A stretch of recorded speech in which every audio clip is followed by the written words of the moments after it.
Saudara, penonaktifan BPJS Kesehatan subsidi langsung berdampak pada sejumlah peserta yang tidak bisa mendapatkan layanan kesehatan. Namun kini Menteri Kesehatan dan Menteri Sosial memastikan kepesertaan pasien BPJS Kesehatan subsidi yang menderita penyakit kronis sudah diaktifkan kembali, setidaknya dalam 3 bulan ke depan sambil verifikasi dilakukan.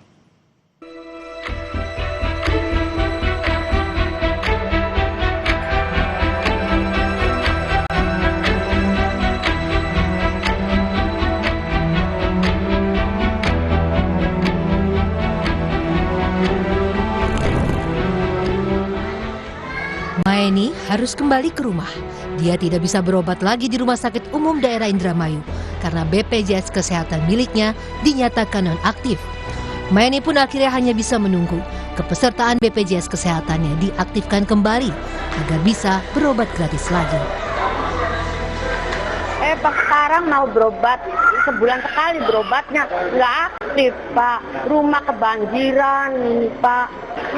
Jadi tadi kaget nggak dengan nonaktifnya itu?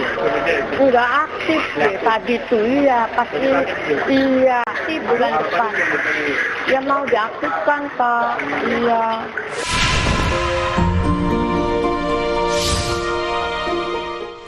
Hal serupa dialami Ajat. Pedagang es keliling asal Lebak, Banten ini menderita gagal ginjal kronis.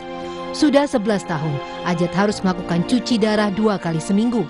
Status kepesertaan BPJS Kesehatan subsidinya dinyatakan nonaktif. Padahal kala itu ia sedang menjalani cuci darah di rumah sakit. Ke dinas sosial, istri ditolak katanya. Ini karena desilnya desil 6 gitu. Katanya, nggak tahu juga, katanya saya udah tergolong orang menengah ke atas gitu kalau udah desil 6 gitu. Jadi katanya kalau mau aktif lagi harus keadaannya lagi dirawat katanya gitu. Bisa BPJS yang PB itu bisa seperti biasa lagi.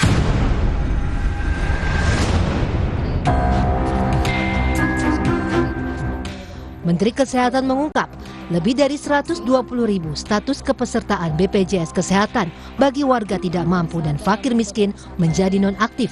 Mereka merupakan pasien kronis yang memerlukan perawatan jangka panjang, antara lain pasien gagal ginjal serta kanker. Hal itu disampaikan saat pembahasan data BPJS Kesehatan dengan Komisi 9 DPR. Menkes menyebut, status kepesertaan BPJS Kesehatan para pasien kronis kini sudah diaktifkan kembali. Surat edaran ke rumah sakit untuk memberikan layanan juga sudah dikeluarkan karena biaya akan dibayar pemerintah. Kementerian Kesehatan dan BPJS yang datanya mudah-mudahan direkonsiliasi cepat dengan Kemensos ya Pak Ali Gufron ya. Ada 120.000 hasil catatan saya dengan BPJS, orang-orang yang mengalami penyakit katastrofik yang berubah desil PBI-nya sehingga keluar dari status PBI. Salah satunya sekitar 20 ribuan ini adalah pasien cuci darah. Tapi ada juga puluhan ribu yang pasien stroke dan jantung. Ini kan yang setiap hari harus minum obat, kemudian ada treatment-treatment yang tidak boleh berhenti. Ada juga puluhan ribu pasien kanker.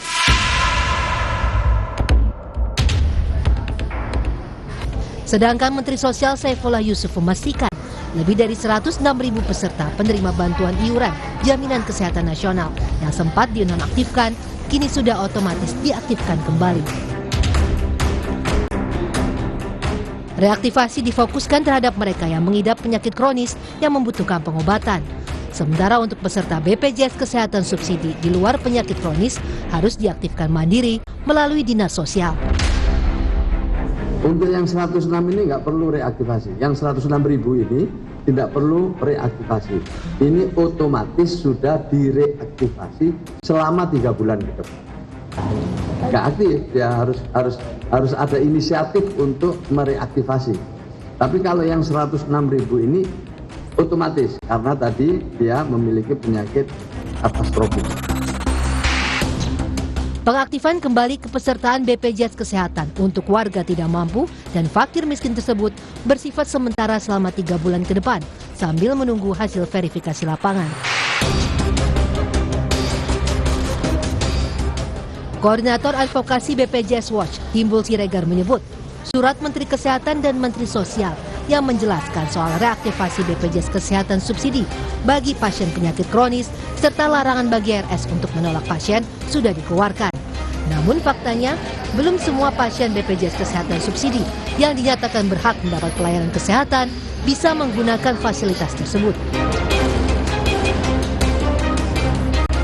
Kemarin itu kan muncul 2 surat dari Menkes dan surat dari Mensos. Kalau Mensos itu jelas berapa jumlah angkanya. Kalau Menkes hanya bilang rumah sakit dilarang menolak pasien dilarang. Tapi faktanya di tingkat puskesmas saja surat Menkes itu mental gitu. Pasien, masyarakat kita butuh kepastian untuk dilayani dulu.